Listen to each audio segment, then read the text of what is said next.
Benny Johnson here in Washington, D.C., outside of the White House and BLM Plaza. When there was social unrest this summer and Americans were rightfully angry about things that they saw as problems in our country, they had a right to peacefully assemble and to address their government with the ills that they saw in our country. Everybody agrees with that. However, was what happened this summer a peaceful protest?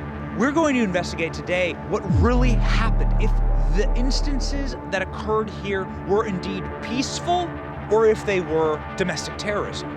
That's what we're going to cover in this week's Benny on the Block right here in Washington, D.C., BLM Plaza. It's common occurrence that crowds will gather outside of the White House when there is social unrest or a major political issue gripping the nation. That's normal. What's not normal about that is that this time there was violence. In total, over 60 Secret Service officers were injured or wounded by the peaceful protests right here where we stand today. The violence occurred on a nearly daily basis. Officers, Secret Service, and police were being assaulted by the protesters outside. This is then no longer a peaceful protest if they are indeed injuring people. It wasn't just police officers. Reporters were being assaulted as well. Check out this footage. They came out after us, chased us out, took our camera, smashed our camera, took my microphone, threw it at me. We took a lot of body shots in terms of getting pushed around and shoved around, and then finally made our way about 2 blocks to where we could find a police cruiser, and then the police there called in reinforcements. It was the most scared I have been since being chased out of Tahrir Square by a group from the Muslim Brotherhood. On May 31st, when the protesters assaulted a holy place, a historic place, St. John's Church right behind me, a church that is over 200 years old and has seen multiple presidents worship inside of it all the way since Abraham Lincoln. This church first had its American flag ripped down by the mob and was set ablaze by the mob. It was peaceful at a certain extent, but some people took it out of hand. Like, you don't gotta, break into people's stuff, like mess up the church and stuff like that. You don't gotta do that type of stuff. We can still be peaceful and get our word across. We don't gotta break stuff.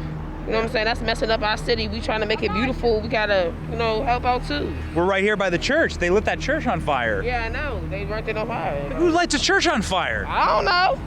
Somebody who... That's not peaceful. That's not. That's the Lord's house. What was you burning up? Behind me, you see a utility shed that has been a historic part of the White House grounds for over 100 years. This shed was targeted by the mob simply because it was part of the White House, and it was burned to the ground. You can see that this show went to this location just a day after it had been torched. Here you can see inside, completely torched. Completely burned to a crisp.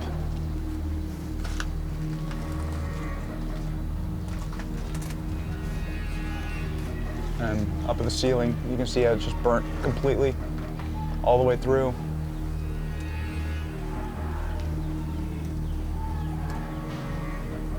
What's this accomplishing? This is the White House grounds. What are you doing? You're burning your history. You're burning the history of your country to the ground.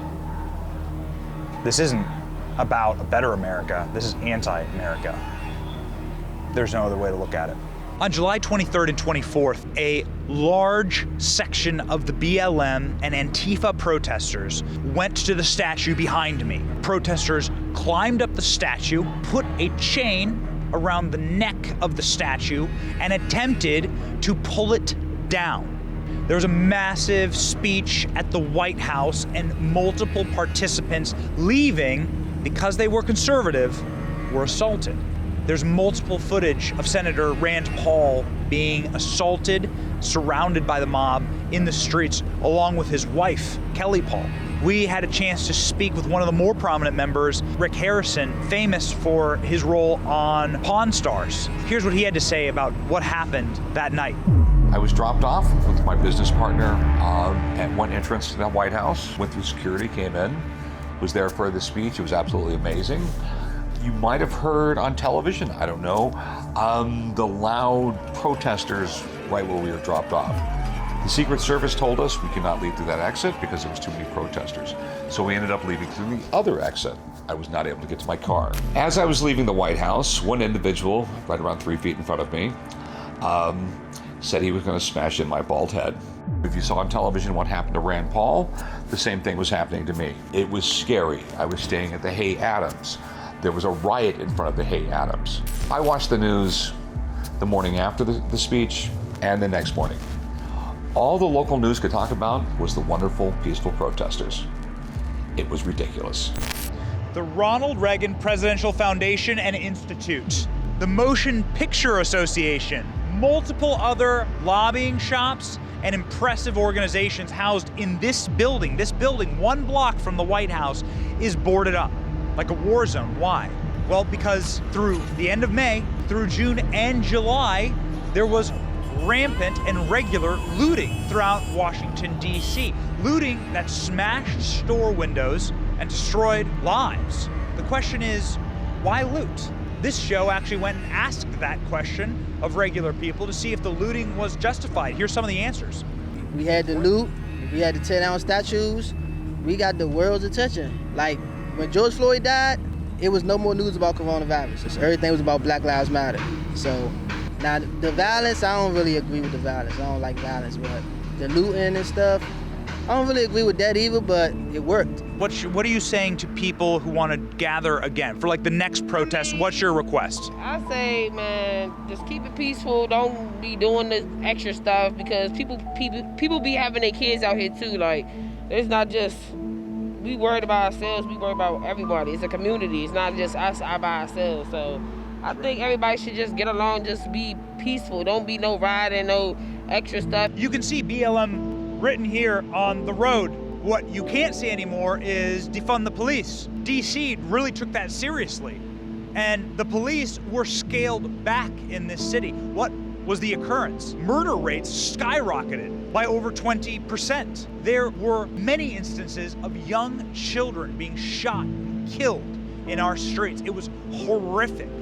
When you're assaulting cops, when you're hurting pedestrians, when you're burning businesses, when you're burning down churches, when you're destroying statues, and when you're desecrating public property, that's domestic terrorism. And those are the facts. I will see you next week. Benny on the Block.